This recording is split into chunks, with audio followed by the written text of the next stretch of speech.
Так, азыр өзүңүздөр айткандай, башкы прокуратура менен Улуттук коопсуздук мамлекеттик комитетинин жетекчилеринин арасында ар түрдүү келишпестиктер болуп атат. Анан ошолор боюнча бир аз түшүндүрмө бере кетейин. Биз Курман Токтогулович менен менин ортомдо эч кандай келишпестиктер жок. Биз мыйзам чегинде ар бирибиз өзүбүздүн милдеттерибиздин негизинде иш алып барып жатабыз.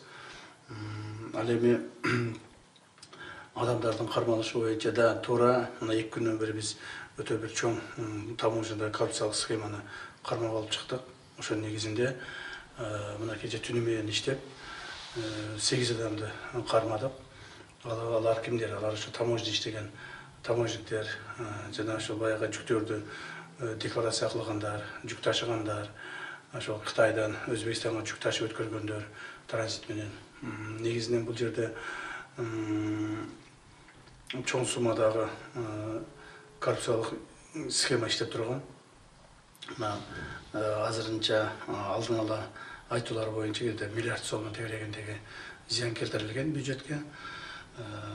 Ошолордун арасында туура Курман Токтогуловичтин бир тууган кайниси бар экендиги бул чындык. Жана ал дагы азыркы күндө сурак берип жатат. Бул эми эгерде бирок бул ишке эч кандай Курман Токтогуловичтин өзүнүн эч кандай тиешеси жок, анын ишинин тиешеси жок.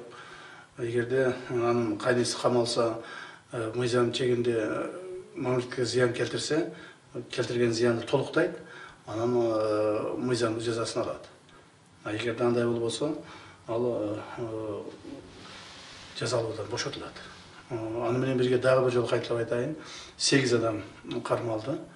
Бүгүнкү күндө мындай нерселер көп эле убакта болуп жүрөт. Биз бирок муну ачык чыгарып айтпайбыз да. Мына ачык эле айтып коеюн, ушундай эле маселе көптөгөн чоң кызматтагы иштеген адамдардын жакындары мыйзам бузуп кармалып калат. Мыйзам чегинде жол берип атышат. Ошол эле мына президентибиз Садыр Нуркожоевичтин бир тууган кудасы дагы кармалды. Аны дагы отуруп чыкты.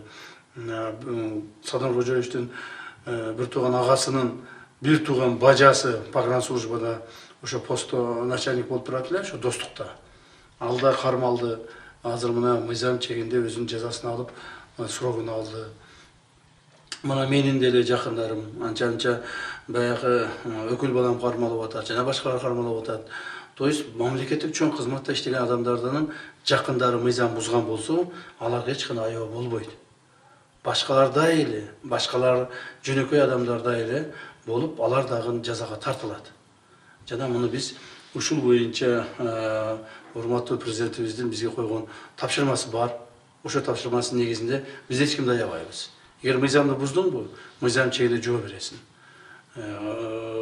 Ошондуктан азыркы мына бүгүнкү күндө ошо ген прокурордун, башкы прокурордун кайнисинин кармалганын эч кандай трагедия деп карабаш керек. Же муну бир кайсыл бир деңгээлде бир тирешүү деп кабыл албаш керек. Бул адаттагыдай эле ошол көрүнүш жана мындан ары да ушундай болот.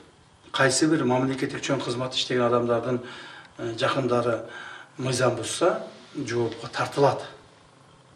Бул биздин ушул боюнча негизги президенттин койгон тапшырмасы ушунда.